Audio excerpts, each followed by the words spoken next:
up guys, welcome back to another video. So right now I'm sitting on my ZX-10R.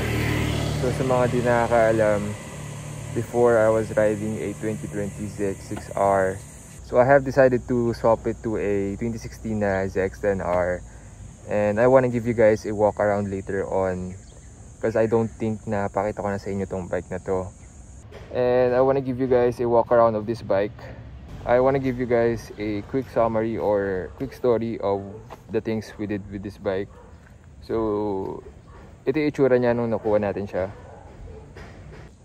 So, ayan, if mapapansin nyo, the bike wasn't really taken care of. It wasn't really in a good condition. And then when I took the wrap off, nakita ko hindi rin well maintained yung paint. Sobrang daming liha. So I had the bike repainted to all black. Well, actually combination of gloss and matte black. You'll see it later. Then sobrang dumi ng headers, yung brake rotors niya nangangalawang na. And then yung mga, you know, those tight spots sa bike na hindi masyadong napapansin, it was full of dirt. So I have to give it a deep wash. And then, ayun, basically, pina-repaint ko. I had to change the brake pads, the chain sprockets, and then, syempre, pina-change oil ko na rin. To cut the story short, guys, hindi naalagaan yung bike. Hindi masyadong naalagaan yung bike. Though the bike, when I got it, was running smoothly. All the electronics was working fine. Quick shifter, auto blip, gumagana naman. Launch control, gumagana naman.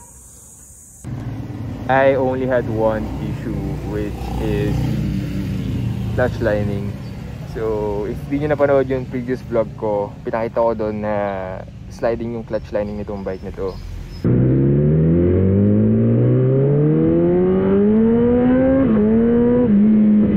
So, it's kind of my fault kasi I wasn't aware na hindi mo pala pwede gamitin yung launch control ng sunod-sunod. You have to rest it for 2 minutes before you launch again. So yeah, it was my honest mistake. So I had to replace the clutch lining. But right now, everything's fine. There are still things na kailangan kong ipa-check for my peace of mind. But for the past 4 months of using this bike, wala naman akong naging issue. So that's a good thing. And na-enjoy ko na siya.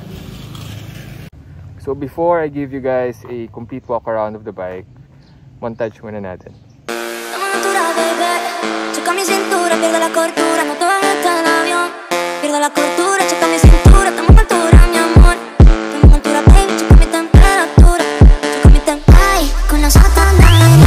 This is how it looks right now, guys. We got it repainted to all black. Combination ng matte black tsaka gloss black. And then we added the Red Bull livery or the Red Bull vinyl.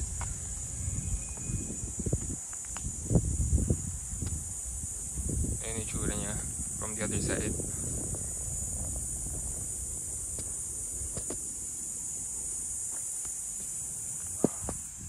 We've added quite a bit of aftermarket parts to it. Let's start with the front. So from the stock windscreen, we got this tinted double bubble windscreen. And then we also got this block of plates for the side mirrors para mas malinis siya tingnan. We also got winglets. Yeah. And then I don't know if napansin nyo guys, medyo faded na yung baso ng Showa before. So good thing there was an available wrap for it. So now it's back to its original color. We also added tank pads. We got the Tech Spec tank pads.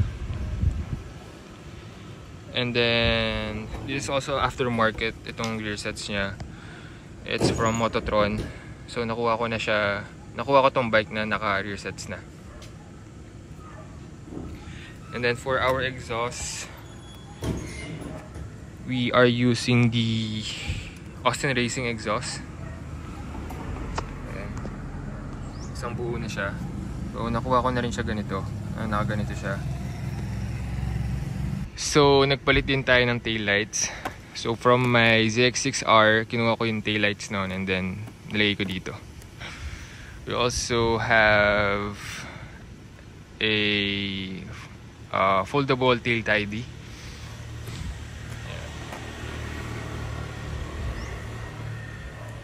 And then, ayun nga, nagpalit din tayo ng chain and sprocket. So for our front and rear sprocket, we are using Vortex, and for our chain, we are using RK chains. And then ito, nakuha ko to sa previous owner, seat cowl. Then we also remove the passenger foot pegs para mas malinis tingnan, mas sporty tingnan. And then nagpalit din tayo ng brake pads. I don't know if I've mentioned it na, but we are using the SPS brake pads for both front and rear. And then we also did a coolant reflush for this bike. Then pina-repaint din pala natin tong swing arm, kasi if nakita nyo dun sa previous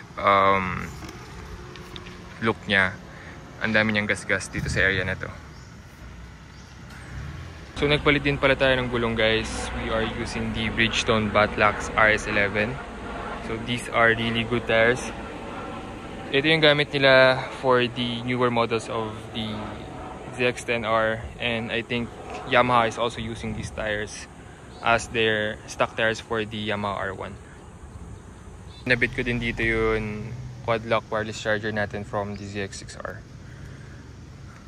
And that's all for now, guys. I think I've mentioned every mod that has been done with the bike, so that's all for now. Before I end this video, let's do a quick sound check.